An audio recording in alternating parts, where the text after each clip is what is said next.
चला तर मित्रांनो, मी आज तुम्हाला सांगणार आहे वरती म्हणजेच My11 सर्कल आणि Dream11 तुम्ही वापरत असाल तर त्यावरती येणाऱ्या ॲड कशा बंद करायच्या. चला तर इथं बघा, मी My11 सर्कल ओपन केले आणि इथं टीम लावून तुम्हाला प्रूफ दाखवतो. ॲड येते आणि ती बंद कशी करायची. चला, इथं आता मी टीम सिलेक्ट केली. तर आता तुम्ही इथे बघू शकता, आता इथे मी जॉईन कॉन्टेस्ट केले आणि इथे ॲड आले. तर चला, ही ॲड बंद कशी करायची हे मी तुम्हाला आता सांगतो. इथं आपल्याला सगळ्यात आधी सेटिंग ओपन करायची आहे आणि सर्च बारमध्ये DNS सर्च करायचा आहे.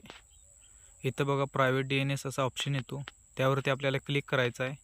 हे प्रायव्हेट DNS ऑफ असतं, त्याला प्रायव्हेट DNS प्रोव्हायडर या क्लिक करायचं आहे. आणि हा बघा, इथं जो मी टाकलेला आहे DNS.com ते आपल्याला टाकून घ्यायचं आहे. नंतर आपल्या ओपन केलेल्या ॲप घालवायच्या आणि नंतर My11 सर्कलला ओपन करायचं. आता तुम्ही इथं बघू शकता, मी तुम्हाला आता फिरशे टीम जॉईन करून दाखवतो, ॲड येणार नाही.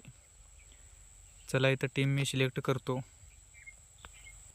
आता आपली इथं टीम सिलेक्ट करून झालेली आहे आणि हे बघा, जॉईन केलं तरी आता ॲड आलेली नाही. चला, मी तुम्हाला अजून एकदा दाखवतो दुसऱ्यावर जॉईन करून. हे बघा, आता इथून पुढे ॲड येणार नाही आणि आपलं काम झालं की पुन्हा अजून DNSला ऑफ करून ठेवायचं. धन्यवाद.